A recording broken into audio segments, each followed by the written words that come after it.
Hi, Donna and I are here actually from the future because Donna's on vacation this week. I'm not here, really. You're not here, and yeah, I think the camera is still recording, so that's okay. But you know what? I told you this morning I want to talk to you about relationships. Can I tell you something that Ricky told me? That Ricky told me last week when I was doing coffee on the porch.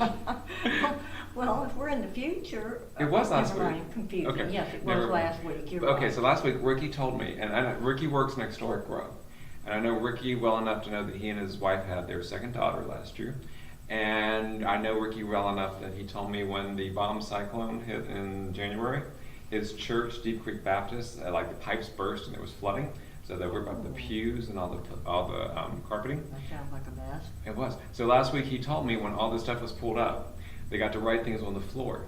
And he said he put, because he plays the clarinet and his wife plays the flute, and they were in an Easter pageant there last weekend. He said that he wrote on the floor when everything was torn up, around this spot I met, proposed to, and married my wife. I thought that was just a sweet story. I said, oh, that's great. I said, did you take a picture? And he goes, no. I felt so bad after I And said then it got that. covered up. Yeah. Right? So, but you see, that's the thing. We need to get to know our neighbors, like Ricky, like Denise, who also came by last week for coffee on the porch, and who works at Todd Rosensleep Dance, and was telling me how she'd worked with opera and ballet and theater companies in Aspen and Chicago and Louisville. And Donna, that's what the church needs to do. That's what Epworth needs to do. We need to get outside the walls of the church and get to know our neighbors.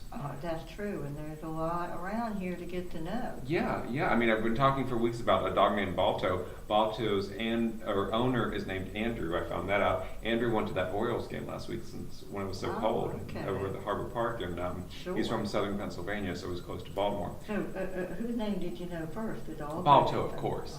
But that's the way it is. But we're over our 2 minutes, but just, we'll go over a little time this week because we really need to get outside to know our neighbors. Absolutely. And the neighbors know Donna because the UPS man said when he heard Donna was on vacation, she's sighing, he said, she has the easiest job in the world, why does she get vacation? But Donna, you know what else he said? He said that you would be sorry that you didn't get to see him. I will be. Really? I like my UPS guy. I'll tell him you said that, but yeah. See, the people know Donna, and we have to get to know them. So invite people to There you go. church, elbow events. If we do the thing next Thursday tomorrow at the public house, invite people to that. Church, that's what we have to do. That's what I told the church council. The church will grow when the laity invites people. Okay? Amen. All right, hope you had a nice vacation. I did. Good. Yes. Bye.